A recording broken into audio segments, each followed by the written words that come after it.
Hello, everyone. It's Antiquated Ideas again, and today I want to talk about the divide between libertarians and sort of just dive into that topic. So, if you spend any time on the internet in the past half year or so, especially among conservative or right wing groups, you will have heard the term boogaloo, that big joke. Despite being a joke, however, it really raises an interesting scenario.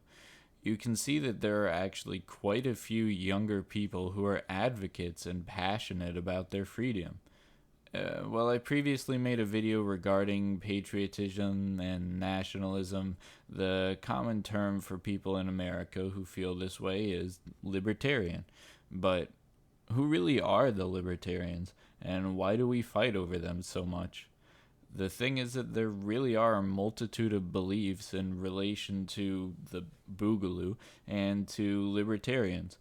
Some people are hardcore constitutionalists, and some are more closely related to anarchists. But the one thing we all have in common is that we enjoy our freedom. When you look at recent media, you can see libertarians being called neo Nazis by CNN, and conversely, then being called patriots by Fox. You have all these different classifications, some saying that they're nationalists, some are militia, some are just armed protesters, and it really starts to get confusing at a certain point, and I think that holds this community back.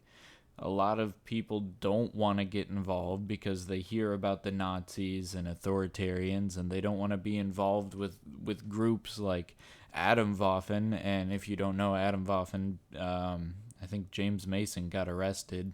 I don't know too much about it. I never really looked into it, but I know that the confusion and the radicalism, it really scares a lot of just normal people away. And I think it's scaring people away from a good thing, too. Even if the Boogaloo is just a meme, look at how many young people are willing to display their arms and their pro liberty sentiments.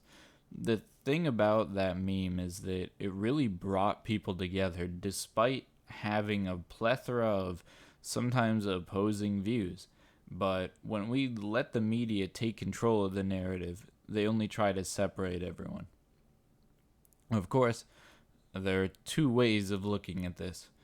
One is to rid yourself of your political opponents before making change, and the other is to deal with differences after achieving a common goal. You decide what's better. I believe that change needs to be had in America, and with all this bullshit going on, we're just getting pushed closer and closer to it. I genuinely hope that I am able to reach out to more people through my platform, and that the sight of tens of thousands of people all across America standing up to increasingly authoritarian laws is an inspiration. Well, I do think that anarchists and authoritarians have no place in libertarianism, and I myself am not even a libertarian. I know that we all hate seeing what America has become. We don't want politicians that can be bought out. We don't want to see lobbying, and most of us sure as hell don't want to be stuck in the trap of a two-party system.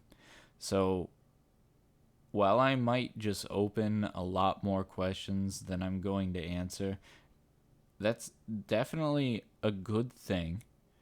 I do want to talk about my own personal opinion and the opinions that I've heard from other people. One is that we know the system needs to change.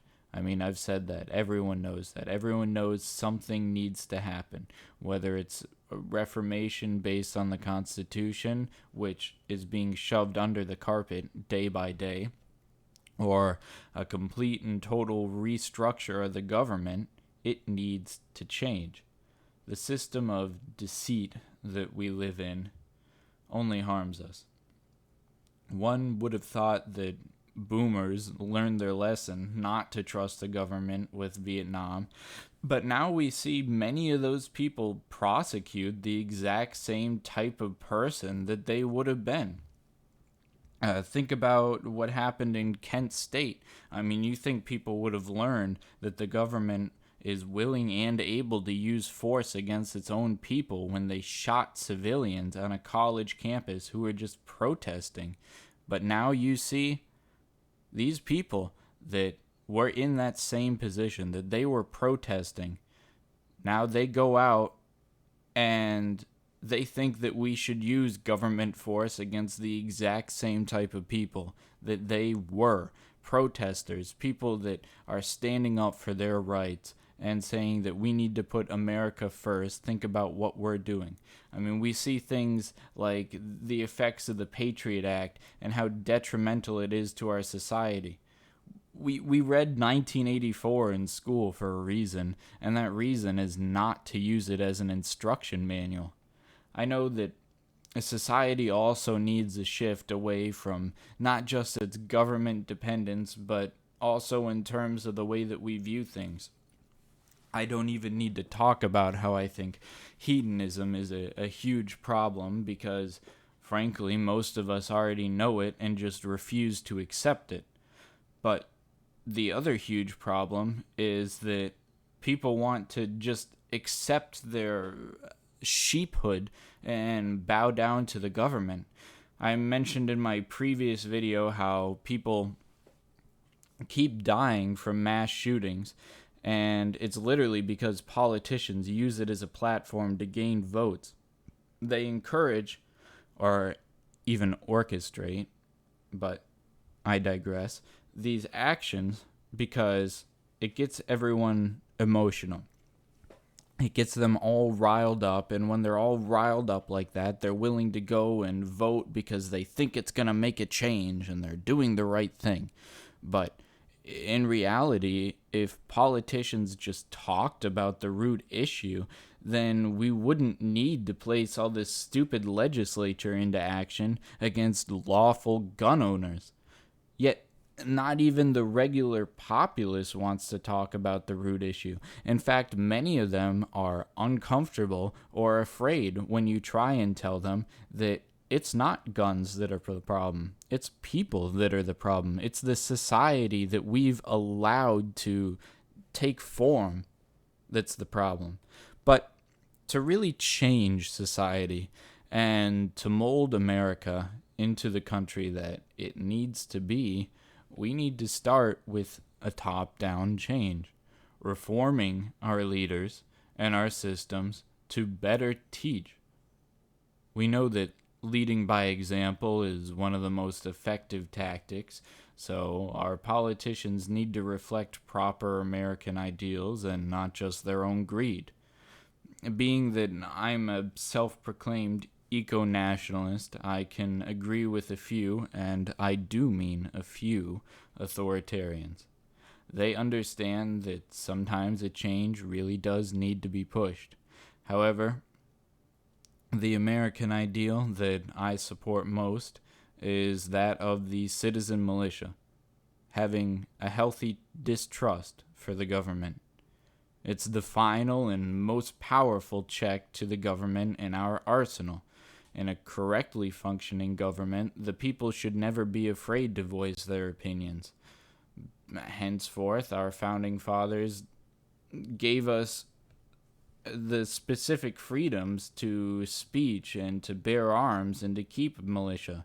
Our founding fathers knew politicians would try and abuse the system.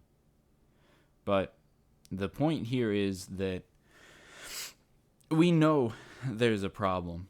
And despite us moving closer and closer and closer, incredibly close to creating solutions, there's still infighting and idiocy, and there's still crime.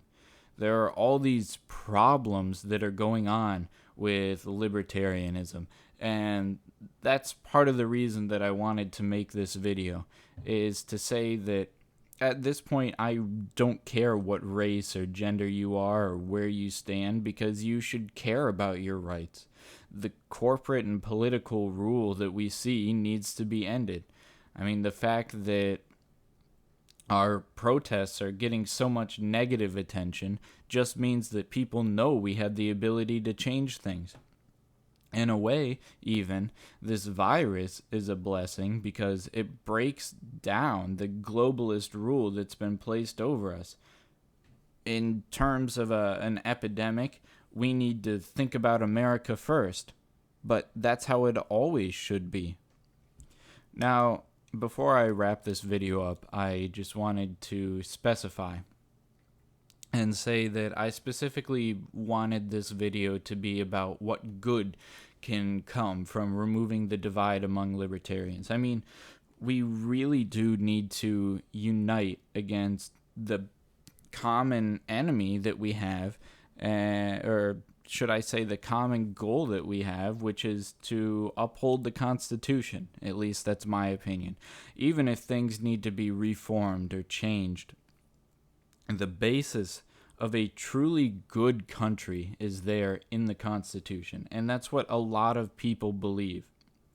I think that would be the basis of a good libertarian. Now, I might make this a separate video, the problems with libertarianism, because I still think that there are a lot of libertarians that are awful, and I completely disagree with them. I mean, I just disagree with the policy of letting anything go because everything should be legal, just because we should have absolute freedom. I mean, I'm not an anarchist. I'm not like an ANCAP or anything like that to throw, political terms out there. I disagree with things like child pornography or rampant drug use being allowed. I mean, it frankly disgusts me. However, this video is meant to examine in a short period of time the divide between libertarians and this community, the liberty community, and prevent some sort of solution that will benefit the country we love. Another point that I want to make is that it shouldn't be that there's just a community for people who love liberty and the Constitution and their rights. And it shouldn't be that there are people who jumped onto the whole Boogaloo train just because it was only a meme to care about your rights. That, in and of itself, exemplifies the issue that we're facing today.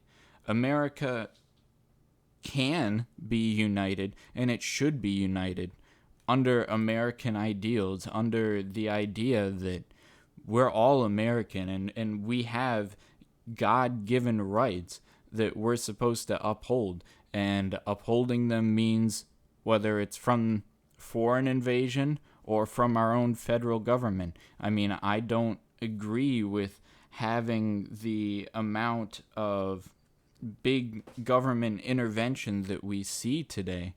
I don't agree with having all the monitoring and suspicion that there is. And again, I mean, I think that's something that the founding fathers, they wanted to avoid this. They wanted to avoid that two-party system, because to be pro-democracy, you have to understand that there are some inherent flaws to democracy. I think that's why the Electoral College is actually a good idea, but a lot of people don't seem to think that anymore. They think that popular rule is what should take place. But before I close this, I just want to give you one example, right, of popular rule and why I think it's a bad idea. Say you have two people, okay? You have a dentist and you have someone who sells candy, okay? Now the dentist, they're going to go around poking, prodding in your mouth, and they're going to tell you it's for your own good, okay? But if you don't know what they're doing, and for a lot of people, they wouldn't. It hurts, right? What they're doing, you would see is like, okay, well, this hurts me. How can it be good for me? Meanwhile, the guy who sells you candy is going to tell you, hey, look, I have all this stuff. It tastes good, so therefore it must be good. And a lot of people, especially uneducated people, and that includes people who refuse to be educated, they're going to go and they're going to support this guy just because he says well, hey, this tastes good, so it must be good for you. Because they don't understand that sometimes good things hurt.